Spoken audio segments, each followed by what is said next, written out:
Good morning, good afternoon, good evening everyone. I am Luke Carruthers and welcome to a new series of videos that I'm starting called I Just Watched. This case, it's either a film or a TV series that I just watched and basically just give my unscripted thoughts piece to camera, essentially. And my start for this ongoing series, hopefully ongoing, I'm just going to see how, this sort of thing goes, was the Book of Boba Fett, or as I like to call it, The Mandalorian Chapter 3, not that Chapter 3, Season 3.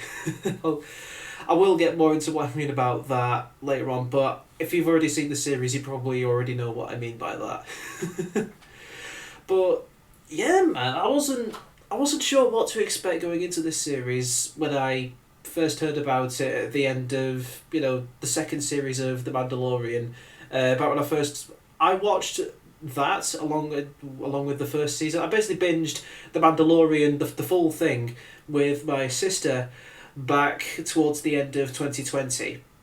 And then we saw the announcement for the Book of Boba Fett at the end, and I wasn't too sure what to think about that, mostly because I didn't really know what to feel about Boba Fett coming back in the first place in The Mandalorian. It's like, I did like the character somewhat in the original trilogy, even though they didn't really do much with him.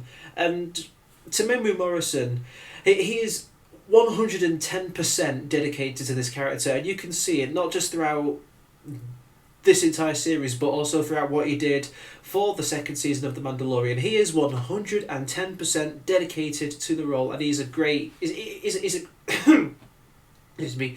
a great guy for this. The problem that I have is kind of the trend that I guess Star Wars has been doing since the very first film, but it's expanding upon characters that are already dead. It's like they kill the characters and then they realise, shit, we didn't do anything with them, we've got to bring them back for something. And to be fair, they do a good job with them. They did a great job with Darth Maul from the little clips that I've seen of him in the Clone Wars. They did a great job with Obi-Wan, with his role in the original trilogy, as well as expanding upon his character before he died. They can do a great job with, bringing back characters in order to expand more upon them after their death. It's just kind of funny to think that they think, oh shit, we've accidentally killed them. What are we meant to do with this character? And they write something that means, oh, they escaped, which is kind of how you can sum up how Boba Fett survived the Sarlacc pit in the very first episode. That's basically how you can sum it up. As it's like, how did he escape certain death? He was digested by the Sarlacc pit. He escaped. But yeah, that's not to say that they didn't do a great job with showing how he escaped. I think the opening few minutes of episode 1 showing the struggle that he's going through, trying to survive. When the Tusken Raiders bring him in. He said they brought him in as his family when they pretty much enslaved him at first. But yeah, they did do a good job of showing the struggle of how fucked he was, how fucked up he was after surviving the Sarlacc pit. It wasn't like he just jumped out full of energy, ready to start the series. No, he was fucking drained after that. Even though I feel like him being dragged through the desert by the Tusken Raiders, his body lifeless being dragged across Tatooine, the sandstorm of Tatooine, kind of feels like a metaphor of Disney dragging him out of his grave, ready to make the series. It's like, no, just leave him for dead. He's already dead. Just leave him to die. Don't force him to make more money. But no, I did like what they did with that. At first I did feel like those flashback segments at the start, they started to feel like they were being dragged out a little bit, mostly because I wasn't sure of their significance to the overall plot, because it felt like I was meant to be more invested in the political side, the present day stuff, where he's going through the works of his role as leader of Tatooine, meeting up with the public in the bar scene, which they apparently respect droids now. They allow droids in there, as I'm guessing they kind of respect them. They're still kind of treated like slaves the way they serve drinks to others. And I feel like you're meant to be more invested in the present day stuff than the flashback stuff. I feel like that's where you're meant to be more invested. But then, as the series goes on, I started to feel more and more invested in the flashback stuff, believe it or not. Because with the fight scene, the very first fight scene of the series that takes place in the present day stuff with the Assassins of the Night Wind, that's what I think it is. Yeah, the Assassins of the Night Wind. I've written it down on the notes there. With that fight scene, where they're using their shields to sort of get him and Fenric in a sort of like corded in bind, and then they do a bit of like parkour stuff trying to escape. That fight scene was decently choreographed, but it did feel, I don't know, it felt a bit stilted. It felt like we were trying to get more energy from what was actually on screen, especially to do with the parkour stuff, which felt like it kind of dragged. And if it's in a 36-minute episode and it feels like it kind of drags, that it's not done that well. But yeah, for an opening episode, for the opening episode itself, I should probably summarise. I was left interested to see where it was going, but not 100% invested. I mean, I feel like that's kind of what I've gained from becoming more of a, I want to say media connoisseur, but I'm not really a connoisseur. I'm just more of a, I'm a basic guy giving my basic thoughts. That's what I'm trying to say. And I feel like having become more and more involved in the world of media, I've gained more of a critical eye to the kind of media I watch, especially if it's in the first opening minutes, or in this case the opening episode. I've become more and more critical, which is why for episode 1 I felt like I was interested but not invested, mostly because I guess I kind of felt unsure as to give it my 110% investment into the series, because I wasn't sure of like how it was going to end. That's kind of what led WandaVision and Loki to disappoint me, because I was really invested in the opening episodes of WandaVision and the finale didn't really deliver on that. Wasn't that interested in the opening of Loki, and the ending to that disappointed me. So that's why I was kind of left unsure of how to feel about going into episode 1, but it did entertain me.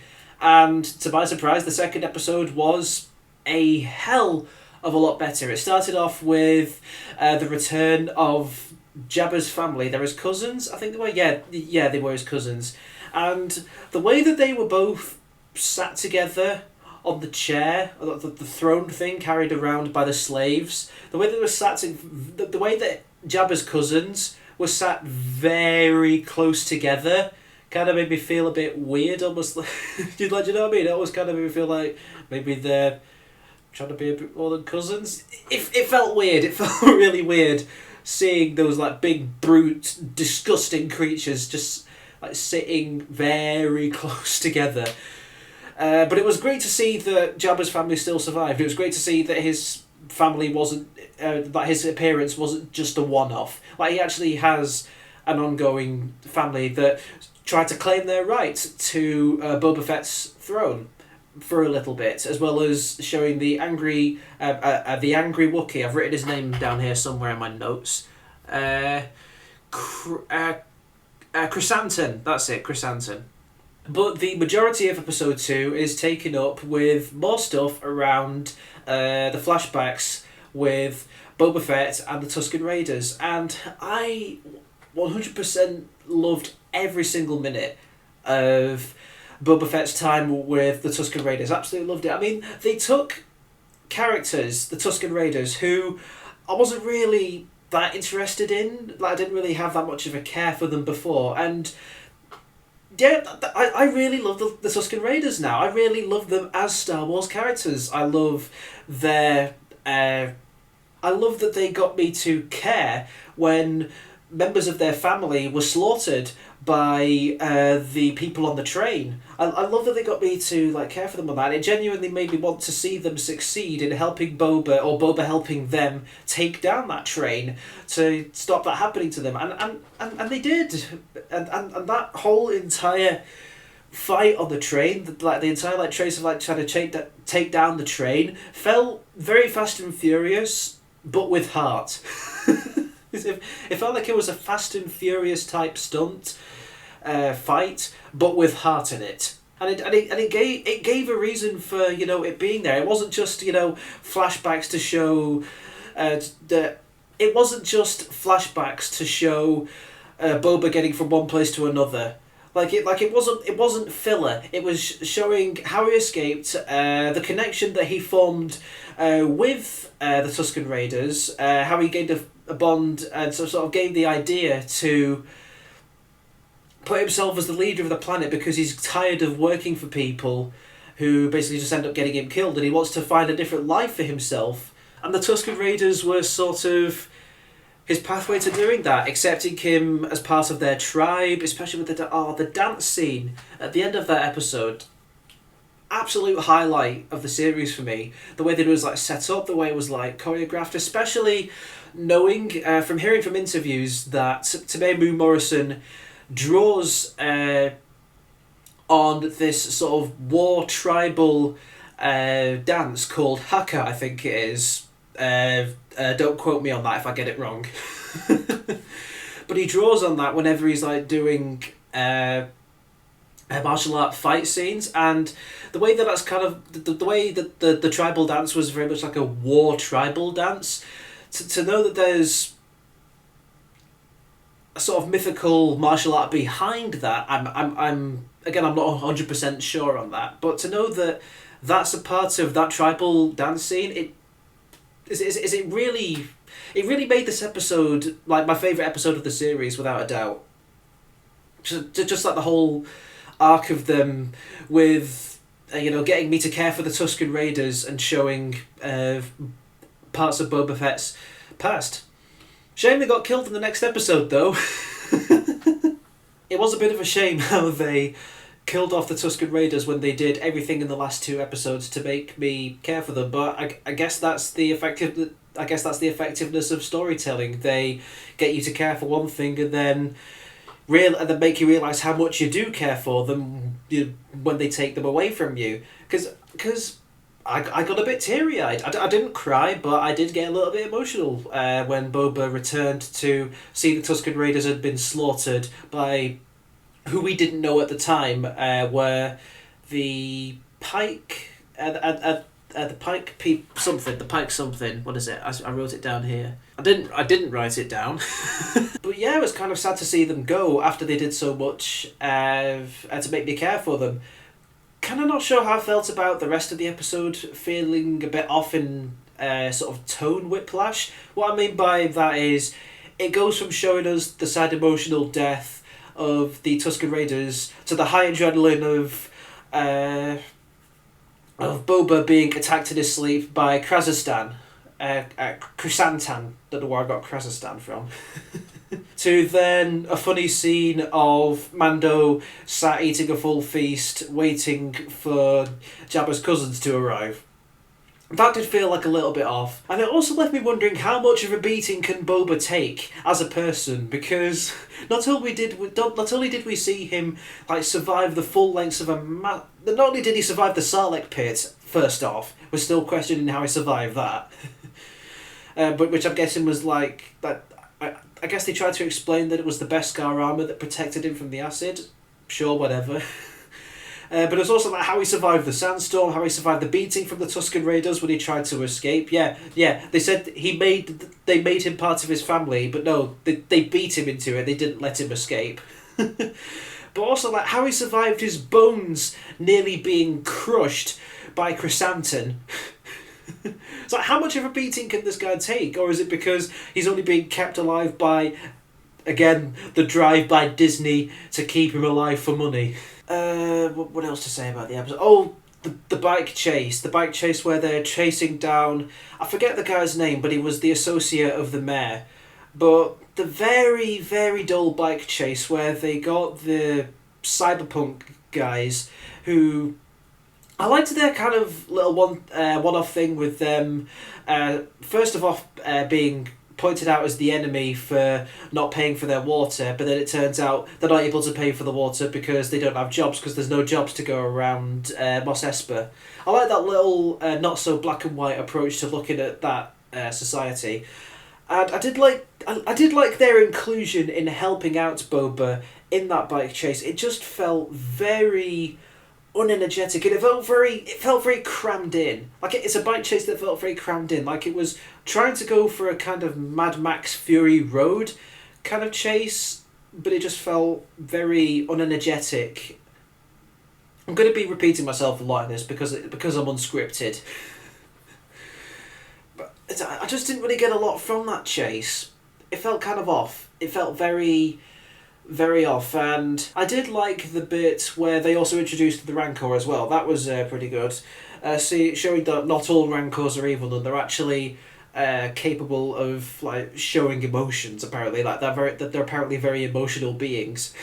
And to be honest, I kind of thought that there was going to be like a foreshadowing between, the guy who brought him in with the Rancor, because it made it, I don't know, I kind of got a bit of a foreshadowing vibe that maybe he was like going to use the Rancor to secretly take Boba down, and with like the evil look that was it an evil look that he gave him as he as he walked away?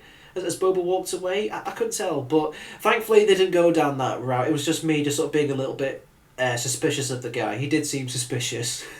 Episode 4, mostly taken up by some more flashback stuff, which is a plus from me, especially when they got me to care more and more for the flashback scenes as they went along. We saw how Boba met Fenric. We got the little Mandalorian music cue, which I did enjoy. Both Mandalorian music cues, both the one that was in showing when his ship entered and exited the atmosphere, or was it just exited the atmosphere?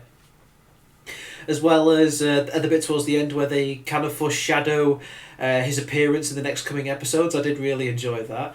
But I also just like showing how, Boba and Fenric, first got like acquainted with each other. It expanded on that a lot more. What I didn't like was how they got the ship back. Obviously, it's like really, it's kind of cool to see him like get the ship back that he lost, like establishing how he got it back in the first place. But the bloody sewer entrance, Jesus fucking Christ! It's meant to be a place that's well guarded. Boba himself especially says that there's too many guards where they get the little droid thing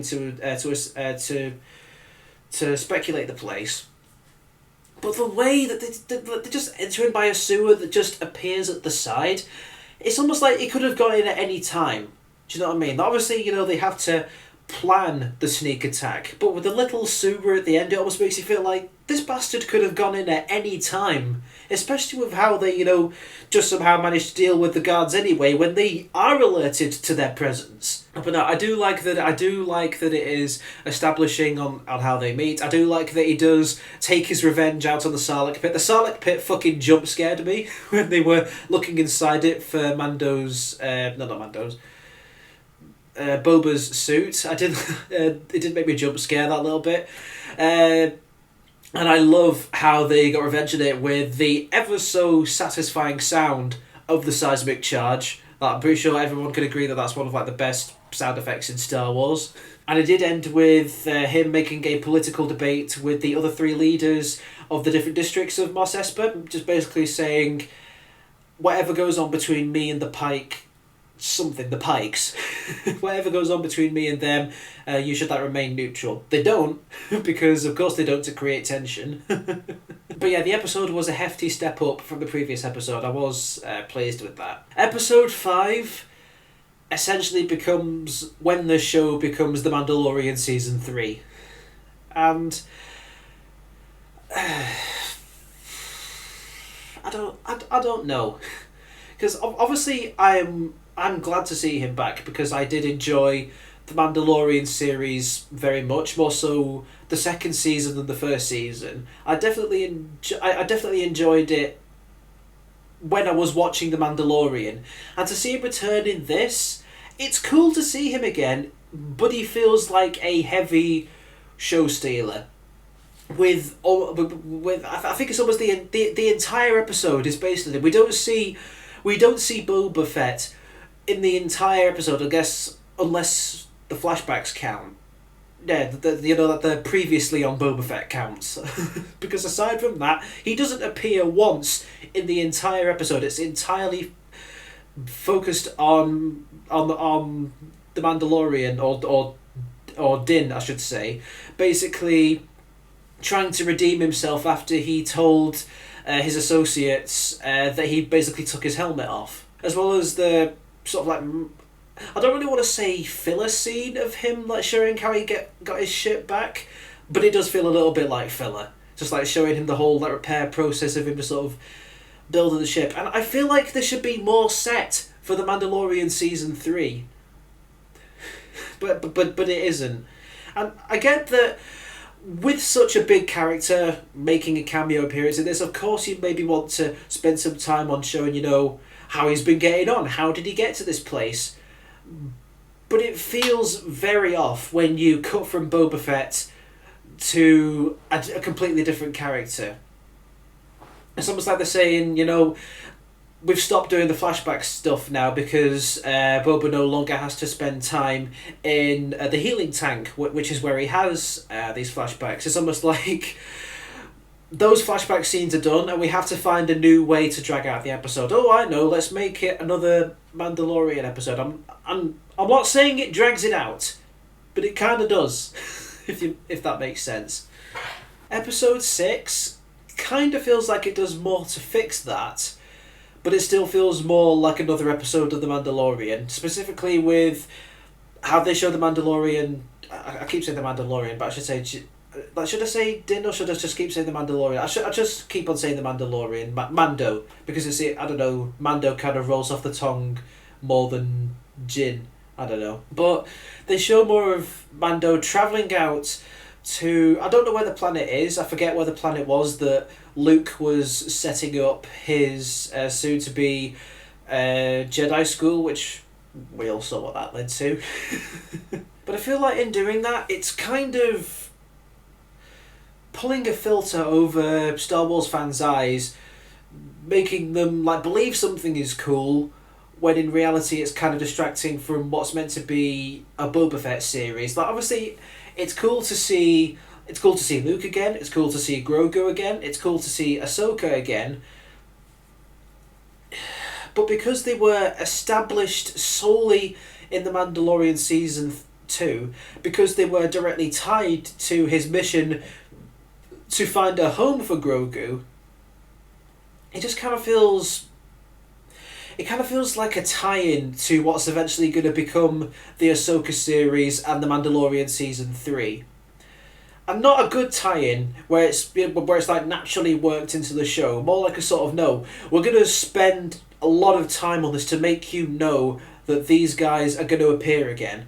And it is good to see them again. It is great to see them again. And I 110% understand how exciting it is for Star Wars fans to see Luke interact with Ahsoka. I imagine that scene must have like blown their minds, and I'm sure they are incredibly thankful to Jon Favreau, Dave Filoni, and everyone else who worked on this show to create that interaction. I'm sure they're 110% grateful to them for that.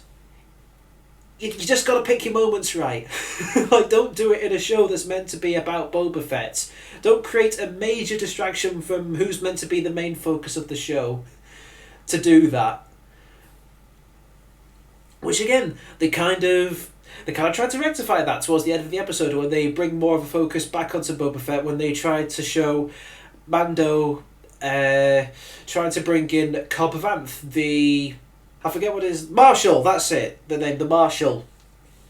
You can kind of see them trying to rectify that when he's trying to convince the Marshal to get Freetown to join him and Mando in fighting off the Pikes when they come to attack, which is then interrupted by fan favourite Cad Bane. I've not watched all of the Clone Wars or of Rebels to understand his character.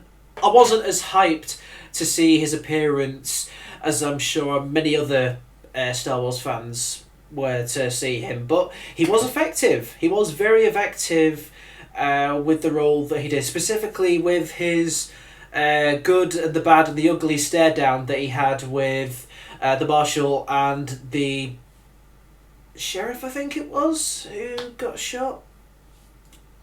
But he was very effective in this episode and in the next one. We do find out that the Pike Syndicates in this finale episode, they were the ones that killed the Tusken Raiders. Those fucking bastards for killing off the characters that they made me grow to care about.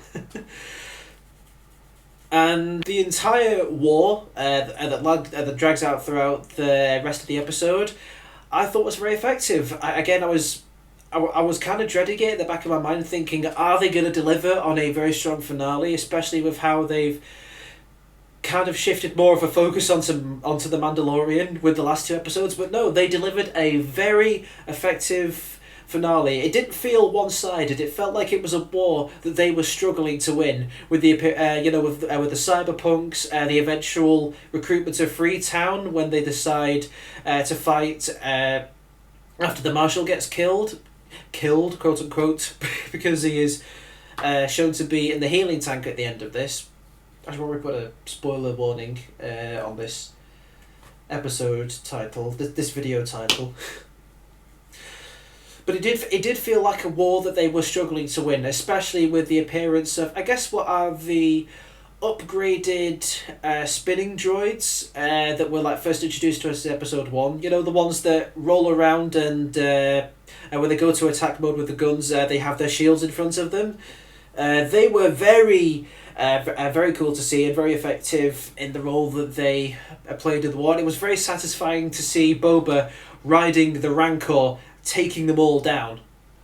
It was very cool to see that.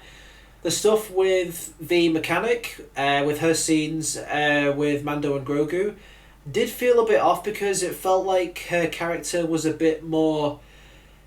It felt like her character was a bit more exaggerated compared to when I saw The Mandalorian. I've not seen... To be fair, I've not watched through The Mandalorian since 2020, but it's still, I guess, relatively fresh in my mind. But I don't remember the mechanic being that exaggerated with her comedy, and she did feel a little bit.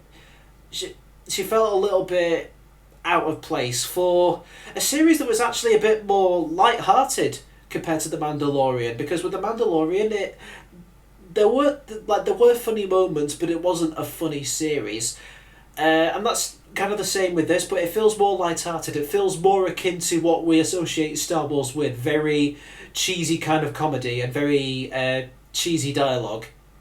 But even with that, she did feel a little bit out of place and kind of felt like she kind of created a little bit of a mood whiplash with this very serious war that was going on, to her suddenly being joking and screaming, "Let's get out of here," and "Can't you go any faster," and shit like that. Overall thoughts, it had a very strong first few episodes. I loved the flashbacks that thankfully became relevant. The Pike Syndicates were effective, and I am so glad that the villains of the week weren't the Empire 2.5. That was a massive problem that I had with The Mandalorian, with how it just transcended to becoming, oh, it's the Empire again, the remains of the Empire.